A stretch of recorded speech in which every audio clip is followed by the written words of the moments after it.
Hello, ladies and gentlemen. Welcome once again to That House Too Sharp like that. Did I not tell you several episodes?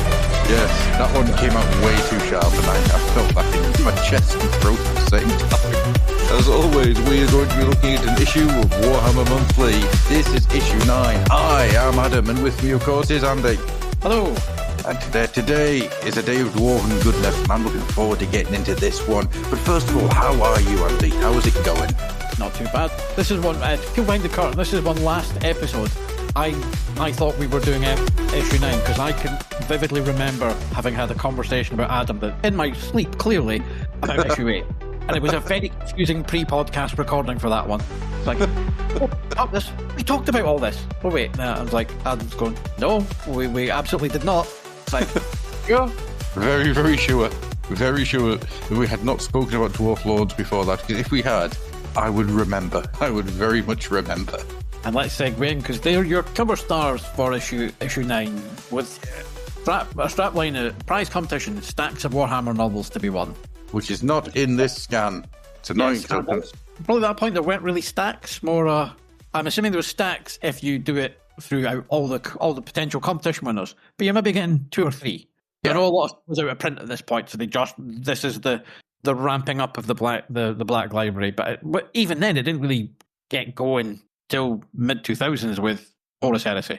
Yeah, I mean, Black Library kind of exists for a good 5 years before it really kicks off. For the first 5 years, it reprints a lot of its older stuff. Well, it reprints a lot of the Box 3 book stuff. It gets a lot of anthologies out there, pulling stories from all over the place. Gaunt's Ghost starts off with a rewritten anthology, but then pushes out into its own stuff. Felix and Gotrek does the same. You're absolutely right. It's not until about 2002, 2003 that the Black Library really starts kicking off and releasing stuff constantly.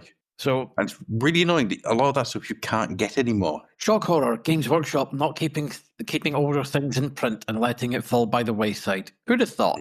No. Yeah, it's the kind of thing that even if you can't, I mean, part of it might be depending on contracts, but because depending on when the contract was signed, but these are the kind of things that if there's no mileage in you doing a print run on it, but because print costs are what they are. Yeah. Get ebooks and get it done and get it out there. Yeah, 100% agreed. That's the thing is, people will get it, and if they want it that badly, they'll print their own. Yes. They don't want to read the hard copy. But so we get in. So it's a Wayne England cover. Once again, I'm reminded, why wasn't Wayne England given a strip to draw? The only thing I will say to this is, again, it's a lovely illustration. Big fan of it. It's not a good cover though. Again, we find ourselves repeatedly into the cycle of we're picking nice illustrations. That's not what a cover is. No. I mean, it's very. They got the 3 all dwarfs, all looking moody and hands-on weapons. One of them squishing a wee goblin. Very Simon Bisley looking winged demony goblin type thing. Yeah, it looks to me like the Golden Demon's son, the Green Goblin. Yeah, I do like his big mouth. I mean, that's a lot of what Wayne England did. He infused a lot of his work with that 2000 AD hyper feel. If you do kind of anything genre in the UK that tips into fantasy fiction from 87 onwards, most people had a little bit of Bisley about it because he was the thing. I mean, the legions of Bisley copycats that came about. Yes, most of them worked for DC. And enough of them went forward for 2000 AD as well. Yeah. But as I've said on previous episodes, that the Bisley, Hicklington, Harrison trifecta cast a shadow on a lot of UK artists at the time. The reason to mention that is you actually get 2/3 of the trifecta in this issue. You do, yes. Basically, irrespective of content and my opinion on stories, best issue to date. Put out there now. That's it. We've got a winner. Let's go home. End of the show. Podcast ends here. It's never going to get any better than this.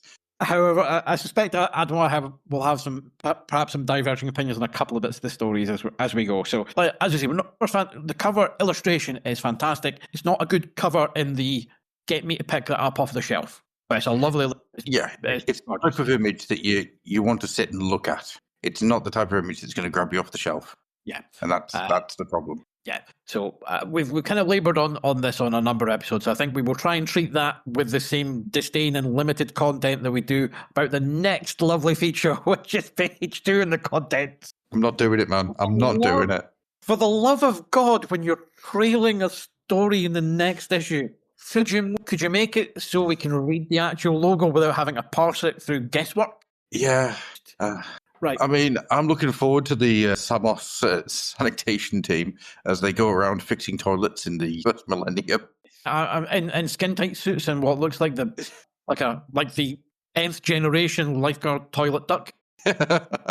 Yeah, it's like we get you on the trail stuff, and it is a good thing. Show what's coming next. Readability. Yeah, readability. The biggest problem I've got with this isn't just that it's really hard to parse out what the actual words are that are behind him and all of the lens flare and glow effect that's taking place. It's the fact that the image has been cut from the page in a really lackluster manner, which means the image itself looks terrible as well. So then, if that wasn't bad enough, the image then goes over the publication page. So according to this, Warhammer Monthly, giant-sized issue 9, why is it giant-sized, by the way, was released in November 1998. Yes. You don't cover that. It's just, let's say, these are the things that when you're designing, and I speak from experience and past crimes, these are the things that you do that you think look cool once upon a time. And you get it in your system, and you then go, I'm not doing that again, because it should always be about readability. Yes. It should be, I want to be able to, at a glance, clearly see what's going on. So if my eye's drawn to it because it looks cool and I want to know more, rather than I want to try and decipher what the actual words are. So nice to see that they've made the two idiots the least annoying, one of the lesser annoying things on the page. I don't know, man. Again, they do not bum up the strips either. That is the thing that gets me. It's like, why are you not telling me back after an issue's break is Daemonifuge? Bet you missed that. Bet you're looking for that. Even if you were to do it in character and have them kind of, it's like, she's the glorious light of the Emperor. Oh, she's been corrupted. You'll find out and it'll ruin your day. Blah, blah, blah, blah. Yeah. No, rather than basically the two of them just, I mean, they should just get a room and pump. Unresolved sexual tension is very obvious. Two closeted Japs that just won't admit that they want the bone. Yep. Get on with it. Calm down. No, please. The thing that really annoys me, and it's only annoyed me in this, it's one of those things where I think I've already realised this, but it's popped up a lot here because his name's mentioned twice. The Space Marine's called Baneblade. Yeah. Of all the things to use to name a Space Marine, muddying the water by calling him after a tank. Yeah, it's like, did someone not tell them that the tank was named after the Primarch, not the other way around? I don't know. It's one of those things that it really, really annoyed me this time in this issue. It's like, I think it's because he says it twice here. What's the matter with you now, Baneblade? You're always whinging on about something, aren't you? And you just called him Ford Capri. You know, it doesn't work. Here is my Sergeant Landspeeder Typhoon. Have you met the lieutenant there? That's Lieutenant Drop Pod. Yeah, it's the point of all it basically shows us how little goes into that. Yeah. In terms of how little care, little attention, and all that effort could have gone elsewhere. Yeah. But we hit that every issue, so we'll move on. Inside this comic, we've got Shadowfast, which apparently takes place at night. Dwarf Lords, which possibly a picture of a mouse. Cycle of Chaos, which is a guy's head, I think. And Daemonifuge, which is a tiny picture of Ethereal Stern. And all we have to say is this page is embarrassing. I wouldn't do anything like that. I'd be embarrassed to put this together in a professional publication. It's just, But let's move on to greatness now. Yes, we shall. Shadowfast, script by Michael Brown, art by Simon Harrison, and letters by Kid Robson. And do you want to take the story for this one? Because I'm just going to get stuck. What we kind of do is we jump a little bit forward from the last issue at that point, so it's not a smooth continuation, because as you remember, we watched Lyrical about that really lovely panel where they were all at the burial mounds of his family and waiting for him. So rather than tell the tale of how he got there, he's got here. And we're in media res, he is absolutely throwing stuff down. Not to belabor the point, as we said from previous issues, the kinetic energy that you get from Simon Harrison's work. As I say, everything is sinewy. There's a form and a depth and weight to it. Again, intricate line work. Again, there's a lot of brush work and a lot of dip pen in there as well. So this is all None of your cheating with computers, although I think there's a little bit later on. But it's glorious. He's basically, very quickly, he's lured out of Athel Loren by the Servants of Chaos. The warrior Shadowfast finds the sacred burial mounds of Equos defiled, and there he is, leather and 7 bells. Where's your master, Rack? And the answer to this next panel, he's standing watching with a whole host of chums. Again, what you see is he's bragging because he's like, you're all ready. I've raised the elven dead. Not to confuse the evil dead, but... yeah, I was going to say, is that a joke? Because honestly, it made me chuckle. I think it had to be. I think you can, because you would normally just say, I've raised your kin from the dead. Yes. Or even the afterlife is no escape for your elven kind, something like that. So you're clearly going, that's somebody at the typewriter who's went, either he's come up with it or someone suggested it and he's like, that's funny, I'm stealing it. Because it very much feels like the elven dead. And you've had a chuckle at yourself go, putting that in. My favourite thing about Master Rack is that he hits the Terry Pratchett 2 exclamation marks. The more than one exclamation mark is the sign of an unsound mind. So, Lord answer, you're already too late. 2 exclamation marks. For I, Master Rack, have made the impossible possible. 2 exclamation marks. I have raised the elven dead. 3 exclamation marks. Then you've got his wee Jobsworth pal at the side going, Master, remember the warning of the necromancer. What care am I for words? Damn our pact, for I have his staff. God, Master Rack's great. And then what he does is, because the guys decided to give him that, is like, kill the mage, my slaves, for are you not bound by the will of chaos. And he gives the typical, no, and yep, so undead elves are about to kill him. Now, what I like about the elven dead is they're clearly not the actual corpses.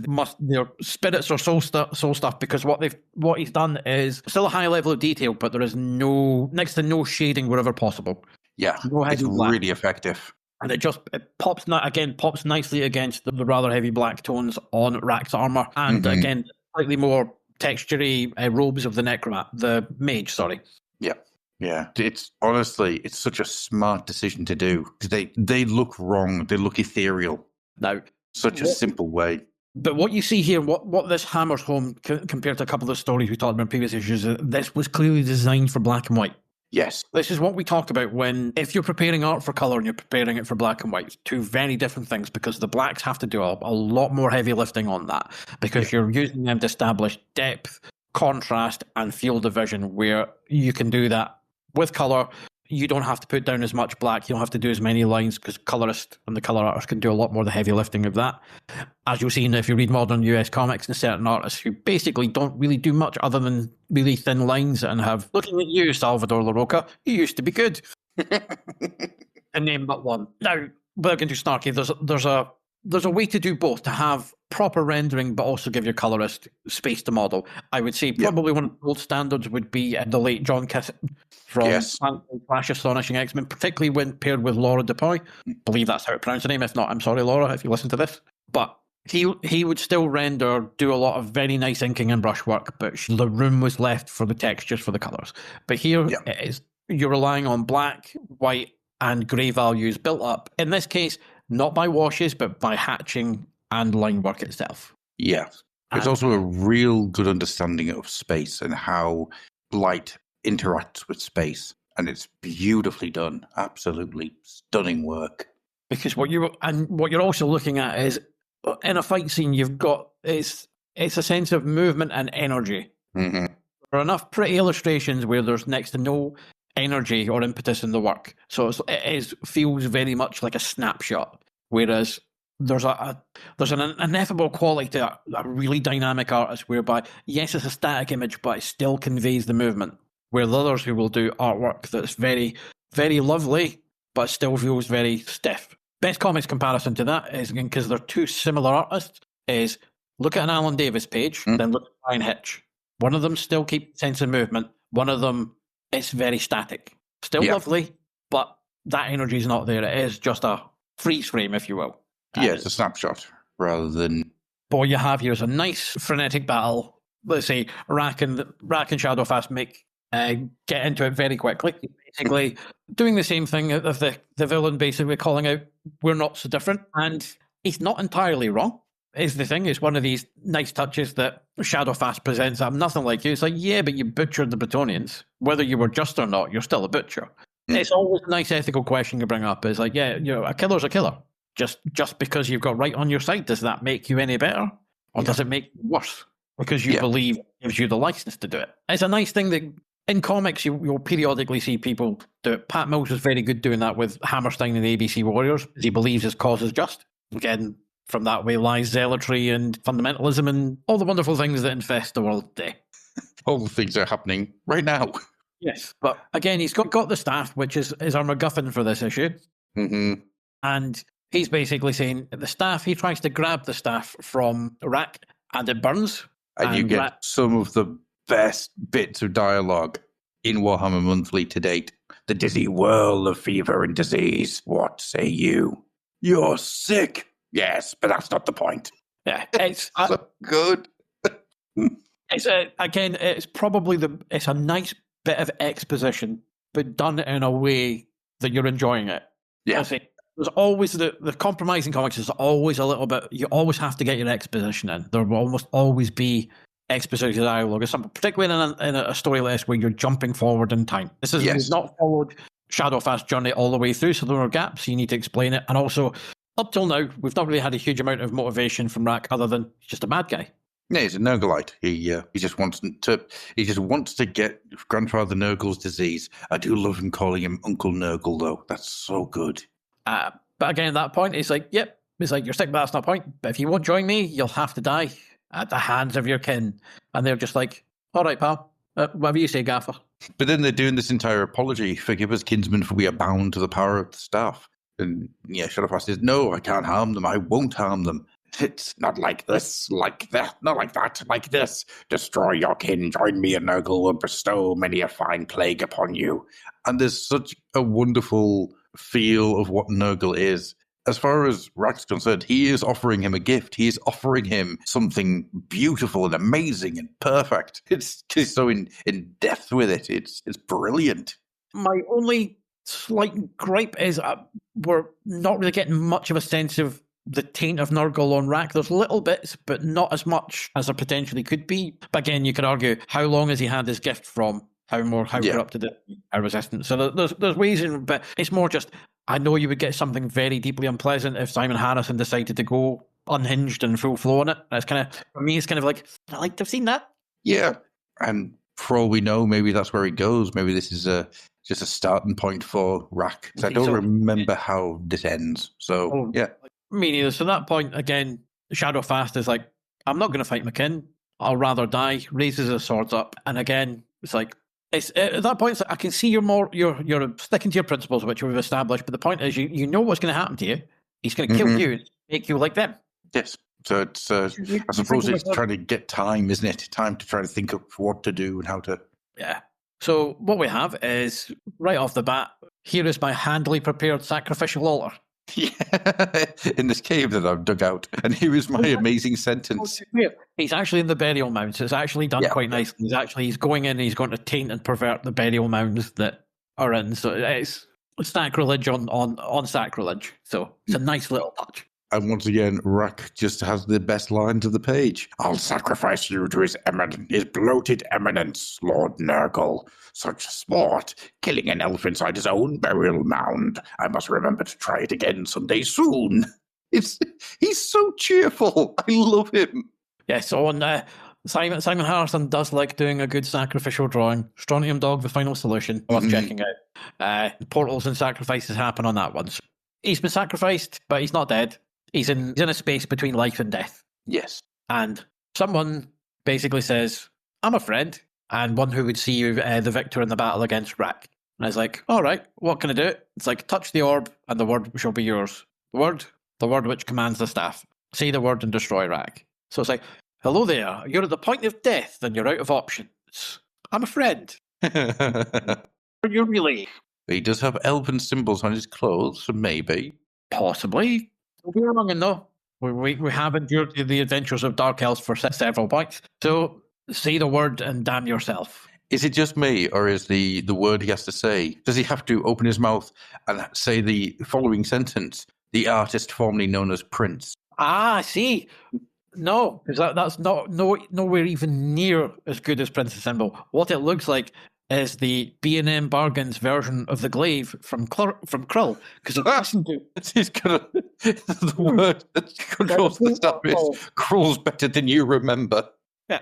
Krull's fantastic. Oh, you have no words against that. I have a TED Talk ready and waiting. Come on, Krull or Hawk the Slayer, let the battle begin. Well, Bernard Bresslaw, big giant. Yeah, but that's 10 points all by itself. Yeah. So again, it's like, say the word and damn yourself. So he says the magic words and holds the staff above his head and said, "By the power of Grayskull." I was sitting waiting for it. And here's where we finally get to see, in between when he has the staff, is you see the close up on Rack and you see the taint now. This is it. The horrific chaos mutated, destroyed face that once, because you've got even no idea what Rack previously was. It's clearly humanoid, but was he a human? Was he always a beast man? Something else? Who knows? But yeah. So Shadowfast has the staff and it's like, yes, it no longer burns. And the elven dead, basically, as they're no longer bound to Rack's will, decide to take him apart. Yes. And there's a really cool thing here. I've only just noticed it. So when Shadowfast has the staff, the elves' hair is down. It's naturally down. When Rack has the staff, all of their hair is up, even when they're standing still. There's like this wild look to them. Let's come back to the first page. Yep. Nice little touch that they're... Yeah, I like that. That's a cool touch. So they basically consume Rack, and you see basically lots of energy moving away from the burial mounds, a mix of, I'm assuming, the elven dead and whatever life force Rack had, whatever. And he basically just said, "Kindred, you're once more guardians of the staff. Keep it well and keep it safe." So he leaves the staff with them, and he's off to the sacred glades of Athel Loren. And he wakes up, and he's still got the staff. Mm-hmm.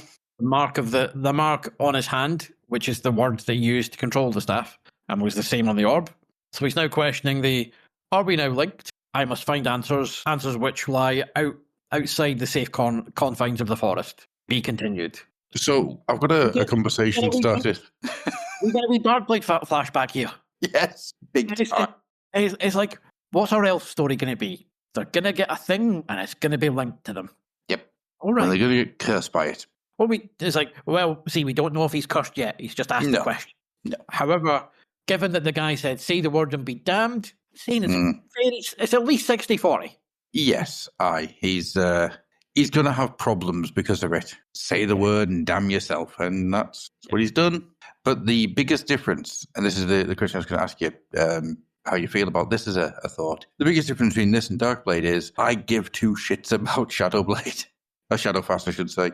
I've just combined Shadowfast and Darkblade into one there. Don't do that. No, I would say that there's not much more depth to the character, for being brutally honest. There isn't.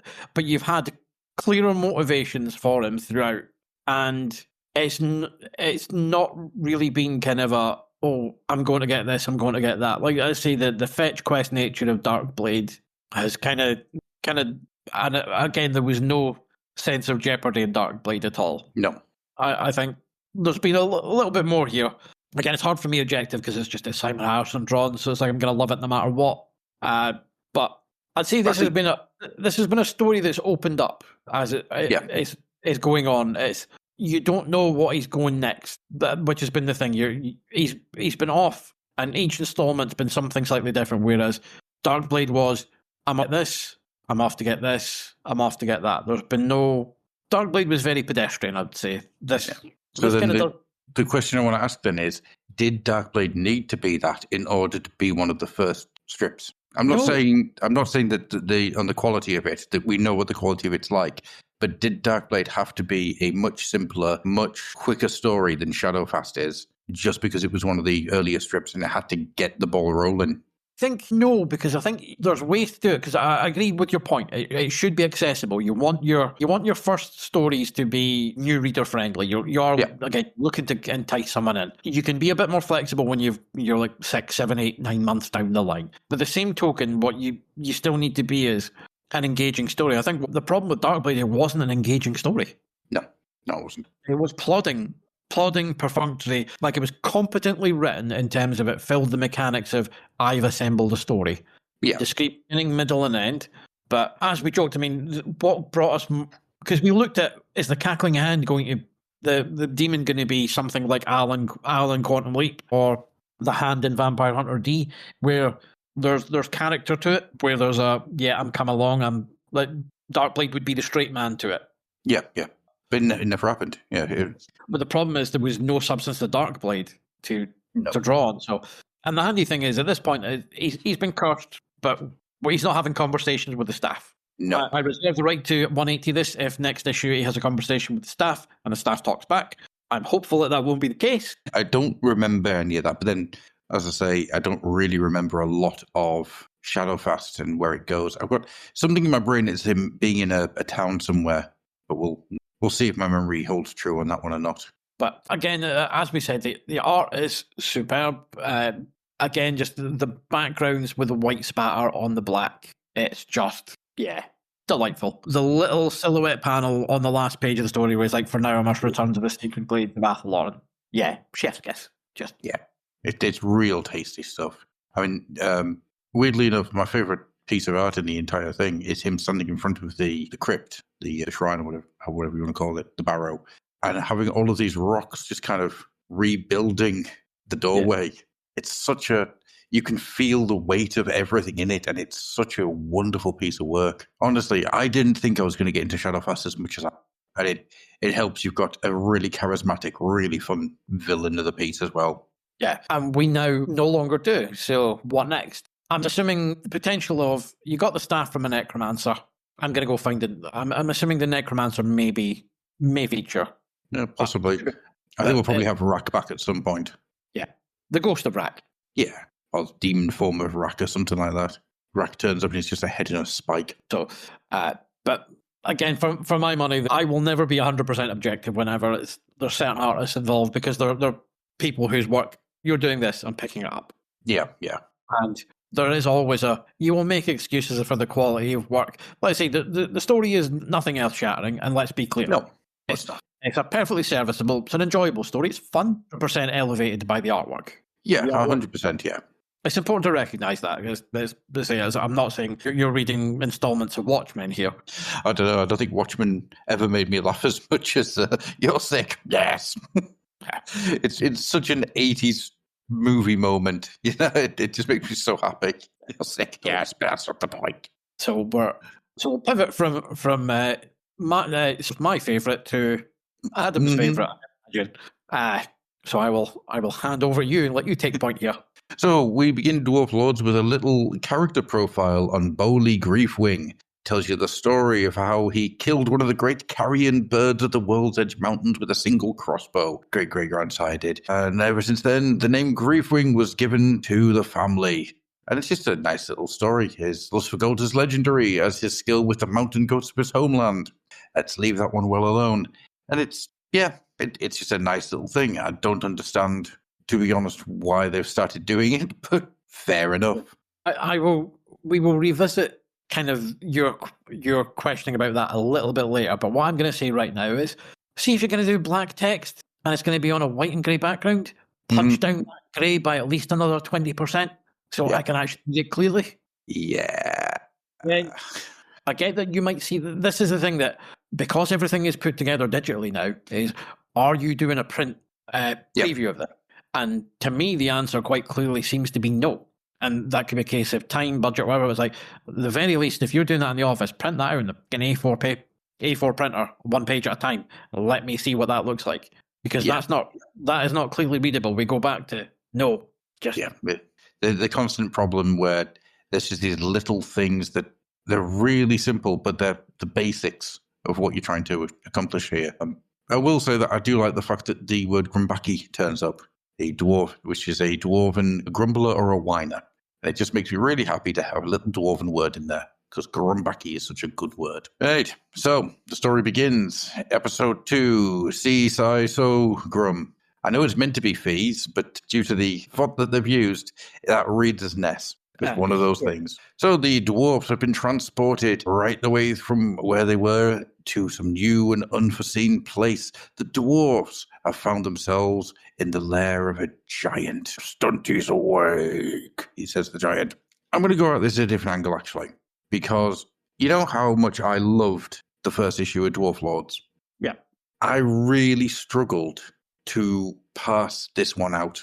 And there's something about the art which isn't working for me in this one, and I can't quite get my hands on it. And I think it's like the contrast's too high or something like that. But it just makes the trying to see the actual page really difficult. It works in some cases, but it doesn't in others. And I don't know, that this one isn't as good as the first part for me.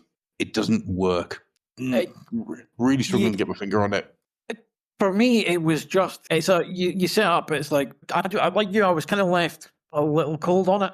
It's like, again, one of the things is you're when you deal with, we're going to have a giant and all that, it's like you instantly have your problems with scale, and you're also looking at, you got a giant, you got a dwarf. It's making the readability of the story and getting characters in shot. So where normally you would probably have slightly more dense panels, because you could have both. You can have both characters on the panel, or both sets of characters on the panel frequently. When you got a dwarf, you can't, because you've got a giant. So one's going to be you're either getting sections of a character or tiny versions of it. So it's a difficult one to do. I also think the design of the dwarf's absolutely humming. Not the dwarf, sorry, the giant even. The giant's awful. It doesn't look like a Warhammer giant, and it doesn't act like a Warhammer giant. So they think that the giant's going to eat them, but what he actually wanted was his goat saved. But then he also likes stunties. Yeah, because he wanted the goat saved so he could eat them all. Yes. I'm really struggling to put my thoughts into words here, because the first thought I had is, this is really difficult to read. Like, it is genuinely difficult to read. I went through it maybe 3 times last night, trying to get a bead on what I thought about it and how to explain the story. The story itself is literally, the dwarves have been transported. They meet a giant. They think the giant's going to eat them. The giant just wants his goat back. The giant wants to eat his goat. He also wants to eat the stunties. They get down off the cliff. They find undead. Yeah, they find some undead guardians. They destroy the undead guardians, and they climb up. But then the giant's their friend now. But they run away, so it doesn't really matter. Grum promised not to hurt stunties. The problem here is that something is disconnected big time. It's really hard to pass out the environment, the scenes, and the characters. And the character design for the giant is a mess. So when you have the silhouette of him, he doesn't look like anything humanoid. He looks like a piece of the mountain, which maybe is on purpose. Maybe it's an idea that they were trying to go for that hasn't really worked. But for whatever reason, this installment is borderline unreadable. I should also say, by the way, script and art by Paul Davidson and letters by Gordon Robson. Lettering's fine. But honestly, this is a mess. And I'm really annoyed at the fact that I went through the Prometheus problem with it last night, where am I missing something? Am I not getting something here? But I don't think it is. I think it is. It's badly put together. Yes, it's there's like the last page of it is probably the most readable of the lot. Yeah, but you see layouts, and it's like just other layouts are confusing. The staging. It's like the stuff one.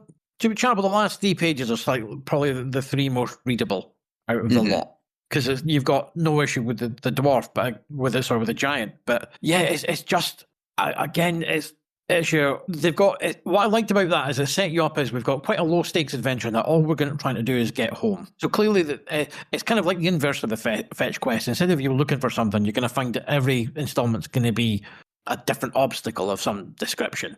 Yeah, absolutely. And the idea that you're just going through a best of Warhammer with these 3 dwarfs, that's a really cool idea. That works nicely. But yeah, it's just like I say, just it did nothing for me at all. It's like, I enjoyed the first one as well. Maybe not as much as you did, but I still was fulsome in my praise of it. But yeah, this was just a bit of a mess. Just storytelling. Let's say the quality of the illustration is fantastic. Now let's be clear, it's the storytelling. And that's the thing. Anything on a comic page is in service of the story. As I've said repeatedly, if you want to make it look really, really pretty and heavily rendered, that is very nice. And I will gladly enjoy that. But it needs to be in service of the story. And if it gets in the way of the story, you're not doing the job. Yeah. Nice picture. Do a nice picture. We can maybe make it a cover. What I need is to be able to follow and parse the story, and it just falls apart. Yeah. I mean, there's stuff like, when they're trying to wake Bowli up, the first time I went through it, I thought that was a flashback to the wizard sending them through the portal. That was my thing as well. It's like, oh, that's a very nice flash. Oh wait, it's not a flashback. No, and I don't know. It's really difficult to kind of, even though all three dwarfs look completely different, it's really hard to parse out which one is actually in the story. I'm really confused by this one. I went in really excited, looking forward to the next one, and I've been so disappointed. And I don't like to be negative for negative's sake. I like to find the positives in things, and there are positives. There are moments where the art is really nice. The entire thing about this goat and how it managed to get all the way into the crypt without being killed. It's funny. It is amusing. But all in all, it's such a lackluster piece that I can't help but, I can't even muster up any real momentum to kind of talk about what's wrong with it. I just don't care. I think partly because we enjoyed the first one as much, is because generally what you tend to find, it, especially with anthology strips, is always like finding your footing. And we kind of talked about, and I kind of mentioned the first issue, there's the issues in the storytelling in terms of the writer, the artist not trusting the writer. Mm-hmm. Versa. And that's, again, while they're the same person, those things still happen when you're doing work for yourself. You're guessing yourself, like, I'm going to do this dialogue because I don't think I've made it clear in the drawing that this works, where you have, and you could strip some of it out. Here, like I say, it's just the actual sequential storytelling is just, partly it's not an interesting installment either, if I'm being honest. No. Partly because just it's a big dumb giant. As you said, that's not really the Warhammer giant. No, it's not recognizable as being a Warhammer giant. Something else. Yeah. All in all, I really don't have anything to say about it. It's a giant that speaks like an ogre.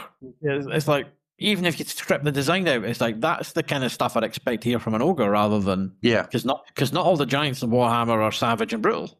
They made it abundantly clear they're an entire normal. Well, I say normal, they're an entire race / species. So they run the gamut.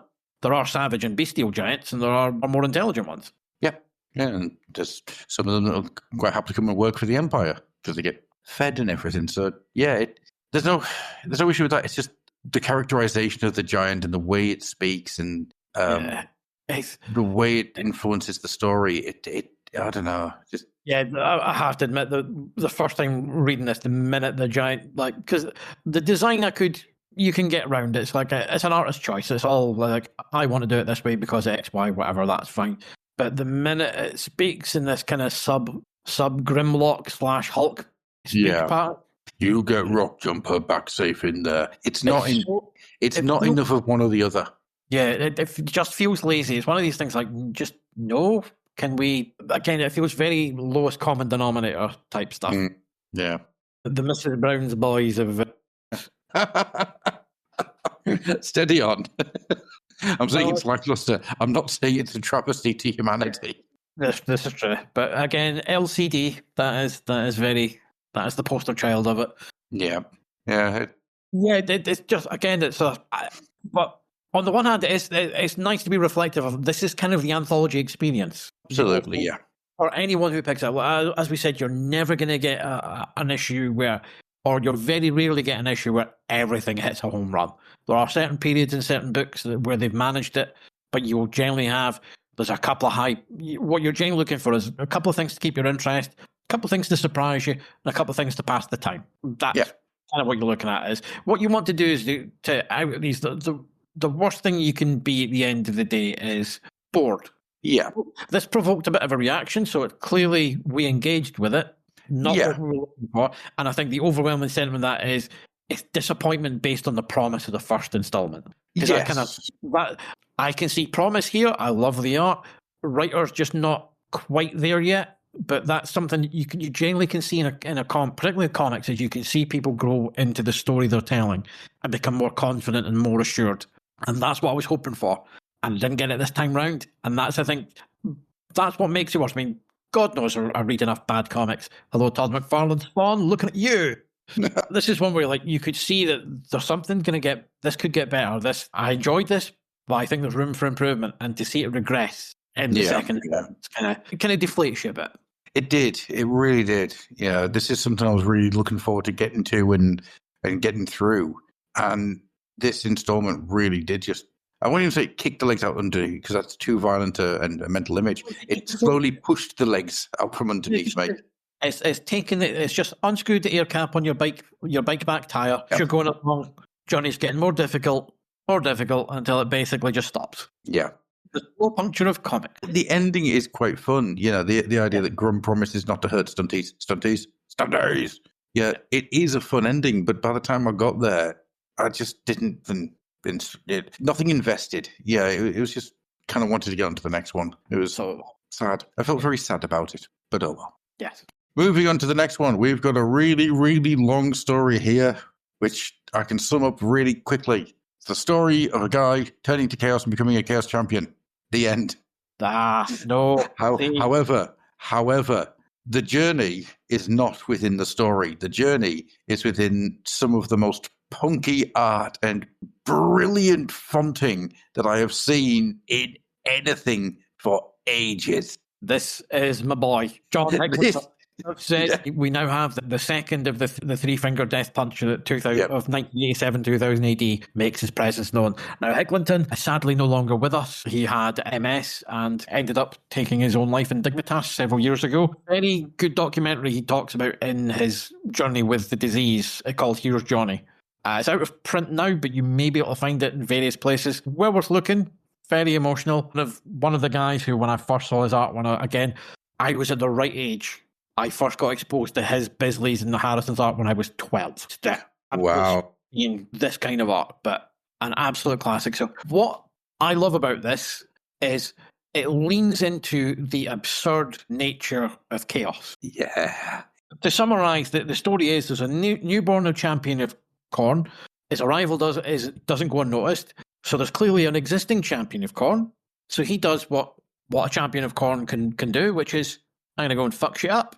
He to kill said champion of Khorne, assemble a massive warband, and deciding to go on a massive crusade. Basically, the typical chaos thing of a champion arises, they get their forces together, they go, and he basically says, right in for the north. Goes north, conquering all throughout his way.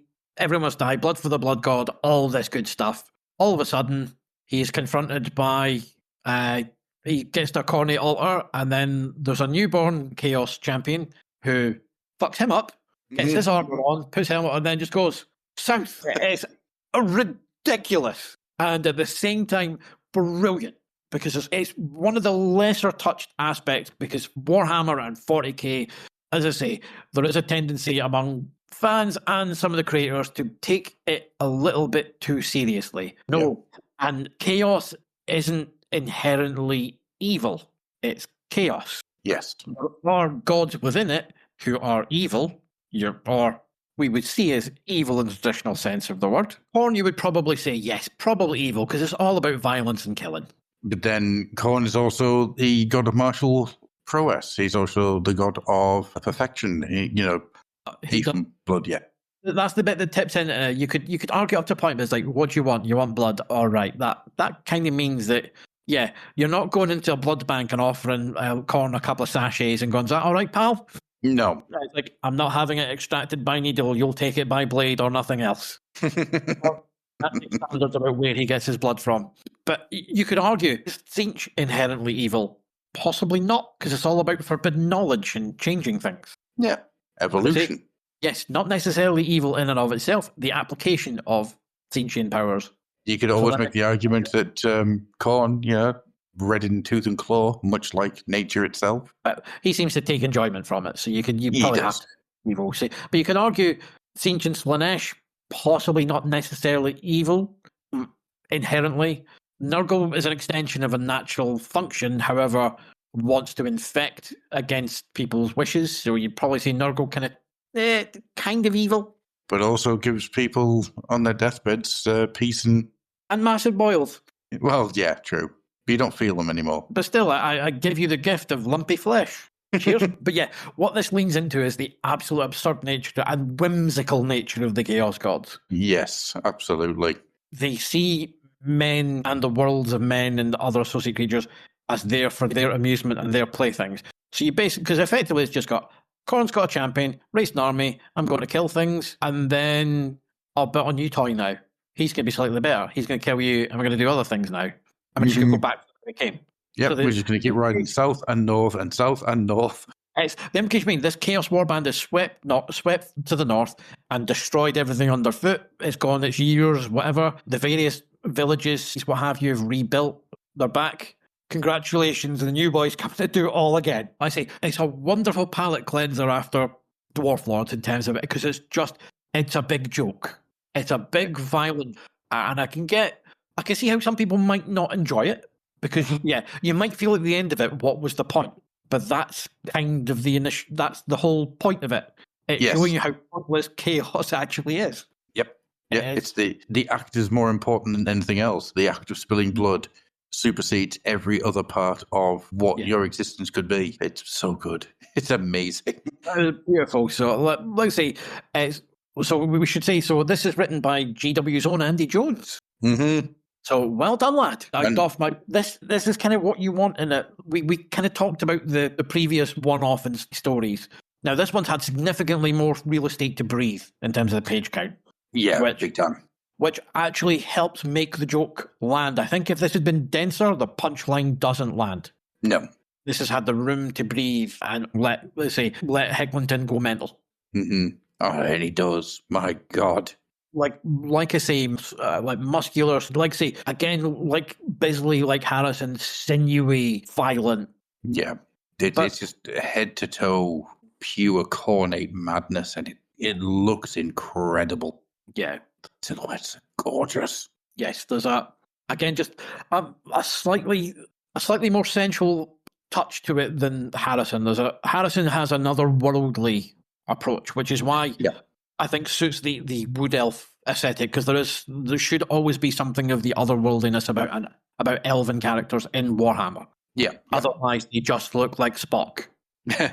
Let's be clear. So you have that. Whereas here, you've got kind of it's like shades of Clive Barker about the work. Coming from a similar place. Have you seen any of Clive Barker's painted work? However, Clive tends to do much bigger, bolder brush strokes, and this is a lot more detail-oriented. There are a lot more thin lines, again, fine brush, dip pens, the works. Hecklington was... Nemesis the Warlocks, books 7 and 9 are your classics in 2000 AD, way to go to. But he also took over, did a lot of Dread stuff, the Heavy Metal Dread series, which is Dread with all the ultra-violence and humour ramped up, but with very little of the social commentary. Like the Big Dumb Loud Dread, which has a place, and I do recommend some of it. Yeah.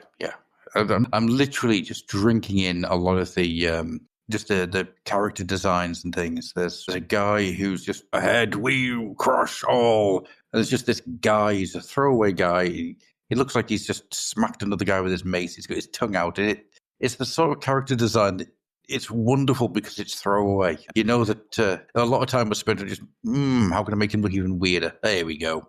It's also the thing that the letters are credited to David. Lost my page now. See, this is what happens when you go pouring through all the gloriousness that is. David Pugh, yeah. However, some of that is done by Hecklington himself. Yeah. The lettering in the captions and everything, that's all David Pugh. But then you get these wonderful, super punky captions aside. Yeah, and these spiky as hell. I love it when speech balloons get played with. It's one of those things that doesn't happen anymore. And I always love it. It's so good. Side effect of modern computer lettering that you can do it, but it's not enough people do. And also, because letters don't get paid enough these days, it's not worth their while, because they're doing several books. However, there are some that still do it, and it is worth.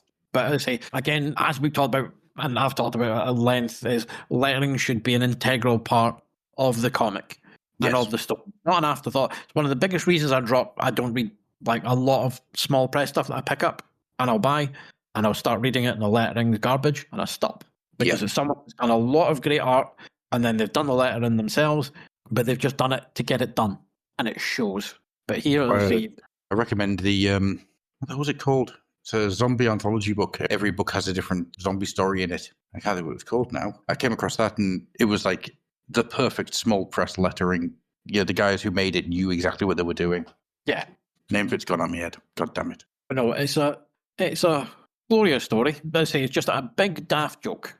And yes. And it is, I think we can both agree, metal as fuck. It's so wonderfully, stupidly metal. This is the Games Workshop in your head that you remember as a kid. Yes. I mean, could half these illustrations be liner notes of the next Bolt Thrower album? 100%. But I mean, the final one, the final page where he's all like, "It begins." That's Balsagoth. That's a Balsagoth album right there. it's just absolutely daft. Should we talk about the problem? You mean the break midway through, so you can get a pin-up of Shadowfast? Just Yes. and something to do with pagination on the print version. Because you have the way comics if you're doing a comic correctly, you want your odd page to have. You can't have a reveal on the odd page, but there's a specific way that you're doing it in terms of you're encouraging the page turn.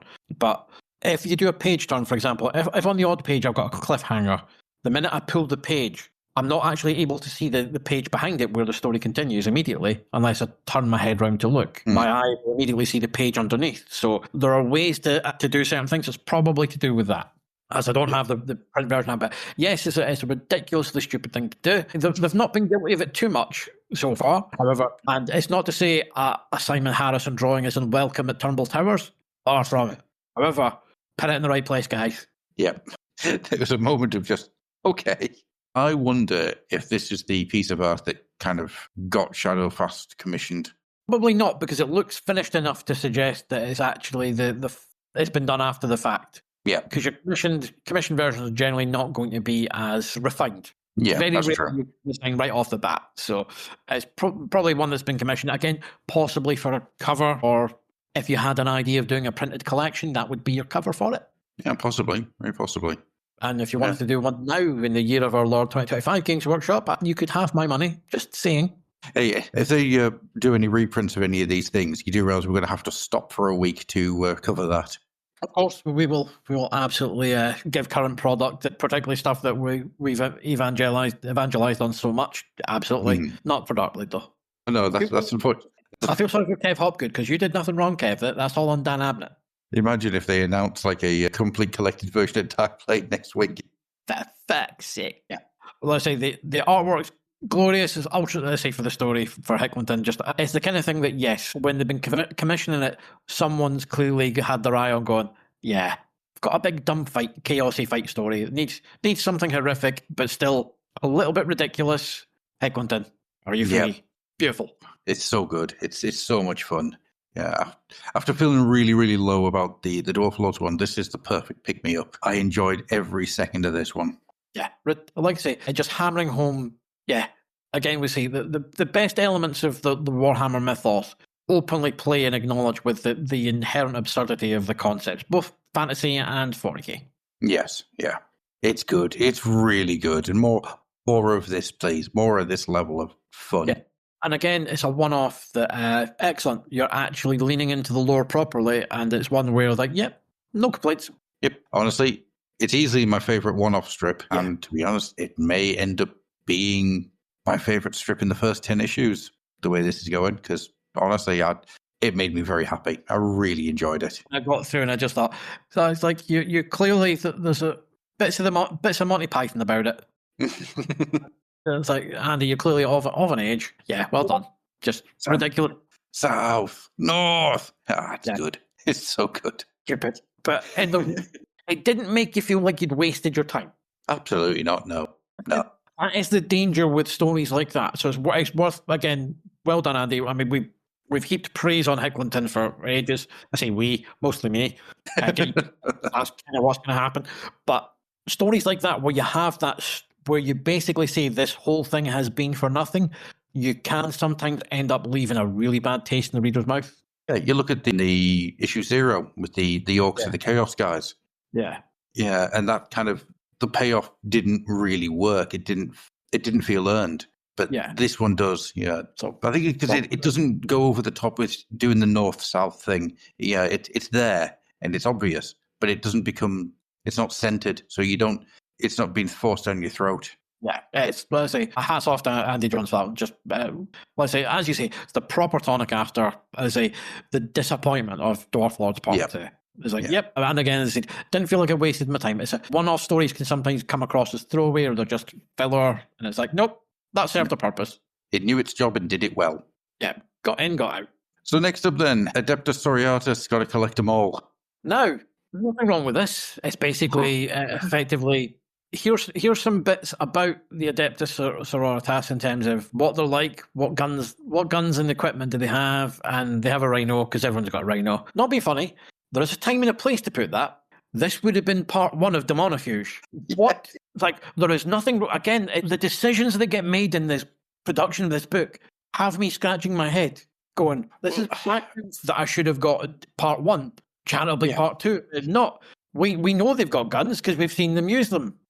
Limited numbers. It's like, we know they've got rhinos. We've seen them. Yeah. Thanks for giving me 2-page feature of crap I already know. I mean, this is the type of thing that would have been really good to have in between Daemonifuge ending and Daemonifuge beginning again. Yeah. And I think, because it's something we haven't discussed, but it is worth saying, this is a giant-sized issue, by the way. Yeah.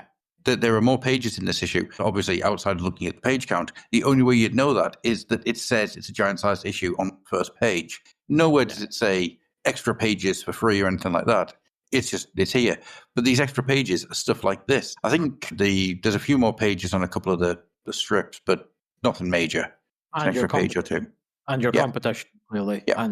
But it's like, yeah, as you say, this should be potentially between book 1 and book 2 of Daemonifuge. Spoilers, I remember there's been a second book, so, Mm-hmm. I haven't read ahead, honest. I realised I sounded incredibly insincere there when I said honest, but I actually... I am staying true to my word on this. Only reading it the day before. Yep, try to keep it as fresh in the mind as possible. But yeah, that should have been with the first part of it, Daemonifuge, or that should book 2. By the way, do you remember these? Or if not, or if again, this is your first issue and it's a jumping on point and it's got new stories, there you go. Yeah. I do like the fact that they've taken the picture of the rhino from the third ed rulebook and just inverted the colours. I don't know why, but that really made me chuckle. It's such a weird thing. It just basically tells you about the different weapons they've got and about one of their tanks. Yeah, but there you go. You got some background. Now, as a concept, I've got no issue with this. I think this is a good idea because it's telling you a bit more about the greater Warhammer 40k universe. That's great. It's a solid thing to do. It just feels so weirdly misplaced. And we'll also talk about, we're going to do the rhino bit in kind of a grid. Going to have a grid behind it to make the text unreadable again. Yeah. God, for fuck's sake. Honestly. Again, it just shows that this will probably read fine on the screen, but print is slightly different. It always is because the adhesion of the inks to the paper, depending on the texture and the weight of the paper, will change results. Yep. Print your fucking things off so you can see. And you see, that's a bit of a mess. We probably should just get rid of the grid lines, or maybe just not as many. But, and the reason it doesn't work is that usually this was green. It was a green background with white lines, black text. That's why they did it. That's what the style was. And if it was a big block of text, it would be in a little cutout box. So you'd have the frame going around it and then a flat background. They've kind of taken half of the job and done a sit-del journal on it and just transferred it to black and white. And as a result, it is pretty put together. It is such a weird thing. Yeah. But, and how long did it take you to work out that DSG meant designation? Quite quickly, because just kind of went off standard. Okay, fine, that's it. What about DESG? No. Because the designation shorthand changes halfway through the fucking... It's very much like for a company that are very good at putting codexes and books together and design, which are mostly in black and white for the interiors, for the most part. The fact you keep getting the bed doing black and white in this comic it's an achievement in its own right. Even just the black and white stuff, it's like you've got file battle sister designation standard, and you've got the DESG as the shorthand for designation, and then you move to the third page of it, and you have designation becomes DSG. You're changing the shorthand halfway through the article, and it's mind-boggling. It's truly mind-boggling. That kind of thing slips through. And I know this is a weird thing to get caught up on, but it means that you start questioning what you're reading because you have to go back and check because these are two separate words being used to say the same thing. It's always about, in my day job, won't tell you what it is, but part of my work is approving a lot of written communication. It's go over stuff with a fine-tooth comb, and you give feedback to people, and it's just like, the reason for that is if this goes out and someone reads it, and if it's incompetently put together, I start to question the qualities of the person that are doing it. If you don't have an attention to detail, what other stuff's going through? And also, like, it's about the level of care. Now, mistakes will always happen because people will be human. Yeah, of course. So it's not that you're going to get it 100% right, but it's when you get things like that, and it's like, and it's rather telling that it's always around their biggest gripes about these things are always about the editorial and the features. So it's the stuff that's being done. Absolutely. The stuff they've commissioned, quality of the work notwithstanding, and our thoughts on certain bits, that's a different matter. But in terms of the mistakes and the errors we're seeing are mostly on the stuff that's in-house, where vast swathes of it are reusing existing assets they already have, which is what makes it, was like, you already have the heavy work been done. You just need to tweak wee bits. Come on now. You have files that you from in order to get this stuff done. You shouldn't be messing up something like that. I mean, maybe I'm wrong. Maybe there is some military reason why that changes from page to page. I don't know. But, me reading it, it's so infuriating that you're having to repass what you're reading because it's mutated. It's bad. It's really annoying. And it's nothing to do with lore. It's nothing to do with that. It is the simple act of you are trying to put pages together and you are making a mistake that magnitude and then sticking with that mistake. If it had just been one of them said DSG and the rest of them were DESG, I wouldn't mind so much. But it's the fact it changes halfway through and sticks with it. It's baffling. It's truly baffling. Yep. So let's talk about the story, shall we? It was all right. It was good. So we'll move on to Daemonifuge, which returned after a one-issue absence. And so again, Jim Campbell and Kev Walker are our team on writing, with Kev Walker on art and letters by Fiona Stevenson. And we kick off. The big ship has come down, and we're with the rest of the assembled Adepta Sororitas. They've got their hardware, and they're lamenting that their ship's done, and they're getting a bit of a pep talk. She's basically saying, yes, basically telling them, you're getting a bit of an insight as to what they are and what they're capable of. Yeah. A really cool piece here. We swore an oath to obey orders, to spread the light of the Emperor before us, to banish the dark. It is our duty to complete our mission no matter the obstacle. We do not back down in the face of adversity, else we fail in his most blessed sight. We are the daughters of the Emperor, sisters of battle. Great speech. And then basically they all go, yes, let's get into them, whoever they are, wherever they are. So they basically organise search groups, scavenge and salvage everything that they can. And they lament on, what about Sister Stern? Give her no more thought other than in your prayers for the dead. Both she and the Inquisitor are well beyond our assistance. Or are they? Fires of damnation, I will be free. Yeah. Inquisitor Hunt is getting buggered by a demonicorn. Yeah. Well, it's not so much. He's more on a sort of chain to some kind of cornate crucifix style. And then you see it is the big... Well, it's a very dragony demon, isn't it? It is. It kind of reminds me of some of the art in Realm of Chaos for some of the bloodletters that you had back then. The more longer... Before Bloodthirst... Get the right name. God damn it, Adam. Before bloodletters were great big super muscle demon guys. Yeah. They had this very long angular look. Yeah, it's kind of like the more horsey faced. Yeah. But again, the face just put me in mind of a dragon for some reason. It does, yeah, 100%. And it's like he gets a name. It's Grimspire. Very, very edgelord metal. I'm sure I saw a Grimspire opening for Nine Inch Nails once. Yeah. Now I should point out, we're having a laugh because these things are funny, but that's absolutely the name it should be. This is what you want, not Baneblade. Yeah. Right, and basically the demons. So he's there, chained to this crucifix. The demons there, causing him pain, and then it's like Silas. And he's like, "What?" And it's Ephrael. It's like he's not real. None of this is. And she's coming in from behind the flames. There's like the halo of light around her. She's got the sword. The proper angelic host hero entrance type thing. Grimspire gets some of the greatest. Once again, the bad guys get the best bits of dialogue. And oh, absolutely. You have caused us great discomfort, little flea, and I feel inclined to scratch. That's great. But the cool bit that he gets here is, how can you help those who won't help themselves? His fear binds him in chains of his own making. What use is such a one whose terror colors all he sees? That's good. That's really good. That's the blending of what is chaos, what is the evil of chaos compared to what is the evil of the Inquisition. It's excellent writing. Yeah. There is naught but deceit and untruth issuing from thy throat. I think it better to be silenced. Yeah, that's your Inquisitor chap speaking. You wind that back. Well, it is as well. Him getting a second wind or doubling down on his delusions, whichever you believe. Yeah. Causing the demon pain, which allows Ephrael to make some stabby to injure him. And you kind of get to understand that Silas Hand has been here for a long time. Yeah, there's his fears, his terrors have created Grimspire, is the idea you kind of get from it. And it's cool. It's a really cool way of kind of playing with the immaterium. Yeah. Giving you an idea of these things have weight.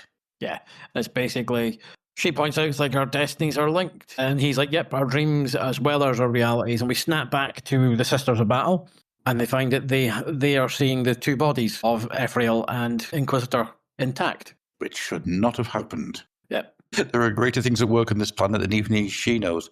Wait, what happened? We are dead, and yet we should be, for a spaceship fell upon us. Yeah. That's a great line. Yeah, it's so matter of fact, which is what you want. It's like there's no kind of, what is this? It's just like, I'm Inquisitor, I've seen this shit before. Yeah, something's happened. I wonder how many times he's seen a spaceship fall on someone. I apologise for the tinkling in the background. It's probably 4 or 5. Like the equivalent of Cyclops and X-Men surviving more plane crashes than any other being on because that X-Jet's been taken out God knows how many times. Well, not even X-Jets. I mean, that's how he met Madeline Pryor, wasn't he? Because he was in a plane crash. No, he met her. She was in a plane crash at the same time as the Phoenix happened. That's right. He was just visiting grandparents, and the classic X-Men from the Ashes were worth getting. I've got it collected somewhere on that bookcase behind me. I've got the trade and the essentials with it in black and white, glorious black and white. But yeah, so you have basically he points out that we're linked for the moment, and it's like there's an external force working through Ephrael, one that wants us both alive. And she's like, is that supposed to reassure me? And it's like, it matters not, girl, for you have slept a day longer than I, and at that time I have felt the call of this entity. A place more cursed and remote I cannot imagine. A lost convent of the Adepta Sororitas. Wow, you have problems with women, Inquisitor. He does, doesn't he? Can't believe it's an old girl's boarding school. Red Harry Potter, I'm going to burn it all. On the edge of nowhere. It's the amazing looking lighthouse. It is very much we are aware of erosion. Would we not to set that back a few feet? When they built it there, it was fine. It's just that's what the erosion's done to it. And the Sororitas being so very, very headstrong. They go, nope, the Emperor will protect us. The Emperor will protect us. They fall in. And then you have, your last page gets your little bit of grudging respect, where he's basically goes, I fear a reckoning as a hand child. She's like, I fear it too. He's like, you've acted honourably when I've known you, Ephrael Stern, even when it might have cost you dear. And she basically she calls him out at that point and says, we're near the heart of the darkness and there's a gaping void at the core of your being. Your true nature is shielded from both my eyes and from those of chaos. For what purpose, I cannot guess. It is very, very... It's overblown dialogue in a good way. Because I think when dialogue gets overblown, it can become way too weighty for its own good. Right? The purple prose can become too purple. It's not actually her. It's him that's saying it, but it's a badly staged panel, actually. Oh, yeah. Because that doesn't read right. So he's basically just saying, like, I can't say for certain that you're evil or not. I can't see exactly, so, watching you. And doing the whole thing of, the minute I think you're wrong, I'm going to kill you. And mine will be the hand that slays you. I trust this is clear. The dialogues are really good. And she's basically saying, she's trying to ignore him, but it's like, he might be right. Which immediately tells you, no, he's not. Yes. If she was entirely convinced he was wrong, she'd be wrong. That's quite clear. Something's happened, but she has the lost memory, which, again, as we know, the human mind will suppress memories that are horrific for reasons of safety and well-being. And we will, of course, find these memories out as the story goes on. So there's a lot here. As much as this is kind of just... It feels more like a reintroduction to the story of Daemonifuge and where we're going. It's very much, we've had an issue away, a month away. Let's take stock. Yeah. And there's nothing wrong with that. It does its job, it does it well, and there's enough in there to keep you entertained. And it's still advancing the narrative, because it basically, you still have this point, okay, so you're clearly going, while there's not going to be a thawing of the Inquisitor's attitude towards her, he's at least not going to treat her like an enemy all the time, which would get tedious very quickly. Yeah. His evolution, his character journey is moving. It's just moving in a way that makes more sense to him as a character. Yeah. Yeah, if he suddenly turned around and went, I trust you, Ethereal Stern, this early on, you'd be like, nah, you're wrong and something's wrong with you. You'd be waiting for the other shoe to drop constantly. Yeah.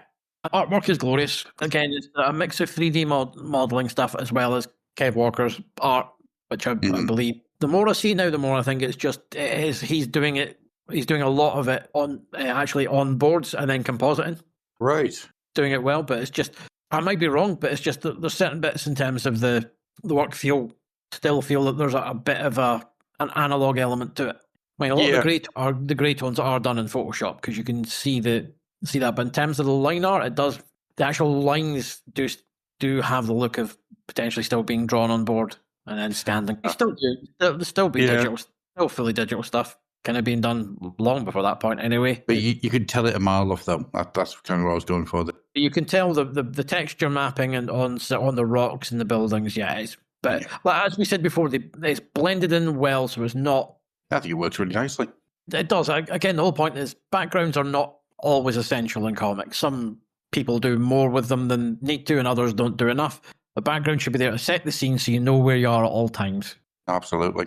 To draw in or be heavily detailed at all point. Again, you've got, there's been a massive explosion anyway, because a dirty big ship crashed into the planet, so smoke and hazes and all that always works well. You've got his torture in his own personal demon hell, so you can... I like that bit.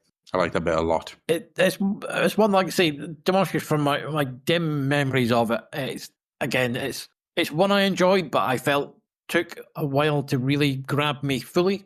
Mm-hmm. It's not bad. It's the art that keeps me here at this point. Yeah. I'm more positive on the story than you are, because I really like how everyone talks to each other. I think the dialogue in this it's solid. It's really good. It's my personal favorite type of overblown. It's overblown, but knows where the line is. It doesn't cross the line. I think part of why I'm a little cold as well is the stop-start thing. If you just get your story going and then for an issue, it's like, come on, is that because the work's not finished on time, scheduling, what have you? Not entirely clear, but it just, you want enough in the bank that you don't have the interruptions, because you lose momentum on it. You do, absolutely. Which is why that fucking stuff should have been in the last issue, not at the beginning of this one. Yeah. All in all, I'm really pleased to see Daemonifuge back, and I really enjoyed this. It's a solid little entry, and made me... I did not enjoy it, but it's more just... Again, it is also the thing that is rather telling that in most of the ongoing tales, the protagonist is generally not really interesting. Shadowfast is the closest that we've come to being interested about the character. Yeah. Even Titan is like, Catty wasn't really that interesting. Darkblade, we know, is the dictionary definition of wallpaper. Blood Quest, Leonatus isn't... The quest is the interesting thing. Yeah. And the middle behind it, rather than the characters. And Stern is the same, so we're not getting, let's say, none of the protagonists are really... Jericho's the only one. I was going to say Cal Jericho's probably the standout there. No, but he's the only character we've really used to so far that you go, I want to see more of him. More of the story. Yeah, I know, with you. 100% agree with you on that one, actually. But I think you probably bang on the money there, because Stern herself, she is a collection of cliches wrapped up in a Sororitas. Yes, like I say, we're just, let's say, Jericho's really the only actual full-blown character that we've got. We're enjoying stories. I say that's not to say that the stories are bad. It's just there is very few of the lead characters are like, oh, yes, Jericho's really the one. And it's, you kind of want to course correct that. I've got a feeling that does happen down the line. I think so. Like I say, it's been so long since I read it. I'm purposely not. I want to try and be as objective as I can in terms of, again, people who listen to this that are maybe doing the same kind of journey. or haven't read it before, so have no preconceptions, and are trying to do the same thing, coming at it an issue at a time. Because, like I say, it's one of these things that once it's done, it's probably worth us doing a recap episode at some point when all of the big hitters have their first. Yes, that would actually be a really interesting thing to do. Just as an overview. Yeah. Get to granular with the story details, and also because I really don't do another episode talking about Darkblade Book 1 because it's very tedious. But it'd be worth kind of looking at the ongoings as they've all hit the end of their first book. Yeah. Who's won, who's lost, who are you looking forward to? So it's probably worth us kind of doing that. Again, it'd be a nice shorter episode as well, so maybe a wee bonus we can maybe do. Easily to be something to go out on the Patreon, I think. That would be quite a good one. Yeah, cool. Let's say because, like I say, they need some proper characters now. Yes, I agree with you there. So, all in all, then, what's your feelings about this issue? Again, just as I said earlier, it's the proper anthology experience. It's your highs and your lows. Again, I think we can both safely say Dwarf Lords was a disappointment, and that's what makes it the lowest. We've seen what it can do, and then it didn't. Yeah, it ends up just spinning its wheels for an entry, which is sad. Very, very sad thing. The highlight is Andy Jones and John Hicklinton's Chaos story. Absolutely, 100%. That just tickled the fancy, hit the right notes. A good one-off Cycles of Chaos, which again, leaning into the lore, feeling like it is part of it, and again, just being something daft. Yeah, being full of fun energy. That's my takeaway from it. It really is just so rammed to the gills with so much energy and so much joy in what it's doing that it's a proper standout installment in the pages of WHAM. Looks like Daemonifuge is solid, really solid. Shadowfast is really solid. Dwarf Lords, not so much. But yeah, Cycles of Chaos is really good. Yeah. So, with all that being said then, if you guys out there actually enjoy this, listening to us, you can contact us at thefluffandhammer@gmail.com. Let us know how you're enjoying us, how you're enjoying reading through these, if you've read them before, if this is the first time going through them in many, many years, all that type of things. We really want to hear from you guys about what you guys are thinking, because it's interesting to me. I like to get the lay of the land for these type of things. We really do. Yeah, because I'd be interested to see where Darkblade sits with everyone else, because we're kind of very down on it. Yes. Is that reflective, or the things he's got a minute. He clearly connected with enough people at the time. But did he connect with enough people because there was nothing else like that at the time? Yeah. I mean, for all the best will in the world, we're coming back to this 20 years after the fact, 20-something years after the fact. And, we are no longer 18, 17-year-olds who are young and stupid. No matter what you do, no matter how objective you try to be, you're still influenced by your experiences. And as two men in our 40s, we're going to have a very different reaction to something like Darkblade. You would as a 15, 16, 17-year-old. But it'd be interesting to see what you guys out there think about it. No, absolutely. Again, just to say, context is key. As I say, and let us know if you're like us, you're revisiting it, or to say for those who are coming to this based on you're in the hobby now as a result of more recent development. I mean, yeah. Particularly, it's like if you go into Warhammer through Age of Sigmar, what is all this nonsense? That would be a very strange experience. You got no knowledge of, I suppose the old world's out now. Yeah, you got no knowledge of the old Warhammer world. That would be a very... If you're one of those guys on that particular journey, please let me know, because I'm desperate to know how that works out in your brain. Yeah, 100%. I think with all that being said, then, we will start to get out of here. Andy, is there anything that you want to pimp out to the ears of the people listening in? Just trying to think, because it depends when this one actually drops. So as always, you can generally find me on Blue Sky ADT Comics.bsky.social. Generally the only place I lurk. I am technically on Facebook, but I don't like it. No. I will always pimp if you happen to like Transformers, and if not, why not? I am one of the team that runs TF Nation, Europe's largest and most inclusive and friendly and fun Transformers convention. We have an event in August. We will also have a smaller satellite event in November in Reading. Exact date to be confirmed at this point of recording. Mm-hmm. TFNation.com for all your needs. You can see what's there, what guests. But honestly, it's like stepping into a bubble for 3 or 4 days in the hotel, and just the outside world melts away and you just have a lot of fun. Great. Absolutely. I'm looking forward to when my son's old enough to start going down, and then we can have some fun. Getting them to the right age where it's not tedious having to be walking around with dad while dad's having fun. Yes, yeah. He's too young for it at the moment. When he gets to about 8, then he should be able to do a bit more. There's a sweet spot you can take them, because this is not an uncommon refrain from many people. Is up to about 3, you can pretty much swing it. After that point, forget it. 100%. Then just sort of 8, 9, he's going to be really interested in looking around all the toys and seeing all the different things that are going on. So that'll be a load of fun. So I'm hoping to try and get down for at least a day. If not this year, then next year.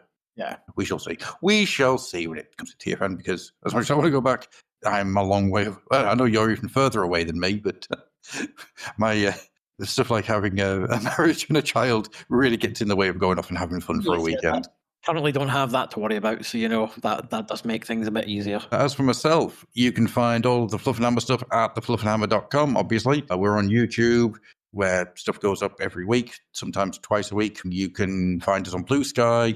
We're there on Facebook group. We've got a Discord, which you can join in the link below, and all that good stuff. So, I think with all that being said, thank you very much, Andy, for joining me on this issue 9. Pleasure as always. And we will see you next time for issue 10. Bye-bye. Bye.